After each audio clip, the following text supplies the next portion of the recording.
বলছে রাজাকার। শুনে রাখো চট্টগ্রামের লক্ষ লক্ষ জনতা, পার্লামেন্টে যখন আমাকে এই কথা বলা হয়েছিল, আমার পার্লামেন্টের কলিগ জাফরুল্লাহ চৌধুরী সাহেব বসে আছেন এখানে, হ্যাঁ, জাফরুল ইসলাম চৌধুরী বসে আছেন পাশে, প্রধানমন্ত্রী সুদ্ধা, অন্তত 3 শতাধিক পার্লামেন্টের সম্মানিত সদস্যরা সেদিন বসা।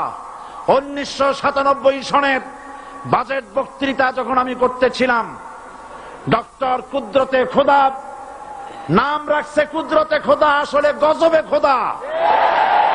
এ লোকটি নাস্তিক, ইসলামের চূড়ান্ত দুশমন। তার প্রণীত শিক্ষা ব্যবস্থার যখন সমালোচনা করছিলাম, ট্রেজারি বেঞ্চ থেকে আমাকে বলা হলো রাজাকার। আমি আমার সমস্ত শক্তি একত্রিত করে বলেছিলাম, শুধুমাত্র হিন্দুস্তানের রাজাকারেরাই আমাকে রাজাকার বলতে পারে।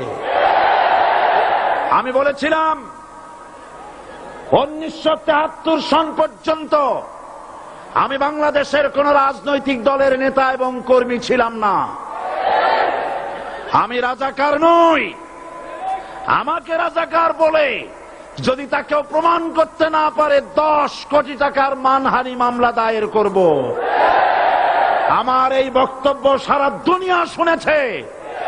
পার্লামেন্টে আমার এই বক্তব্য রেকর্ড হয়ে আছে। সেদিন 3 শতাধিক পার্লামেন্ট মেম্বারের কেউ আমার চ্যালেঞ্জ গ্রহণ করেন নাই। যে কোনো ব্যক্তি পার্লামেন্টে গিয়ে আমার বক্তৃতা দেখে আসতে পারেন।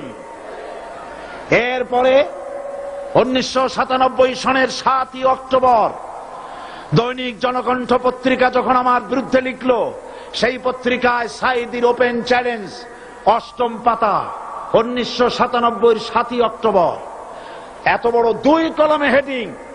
সেখানে আমি বলেছি, বাংলাদেশের সকল সাংবাদিক, গোয়েন্দা বিভাগ, বাংলাদেশের সকল বুদ্ধিজীবীকে আমি আমার পিরোজপুরে আমন্ত্রণ করছি।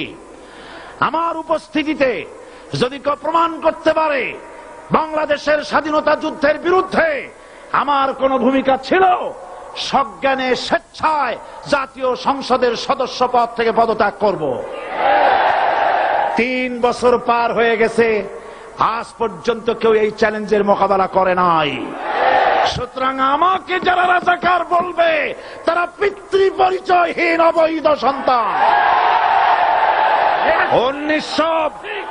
1971 সনের, শোনো মুসলমানেরা, 1971 সনের কোন কাদা সাইদির গায়ে লাগে নাই।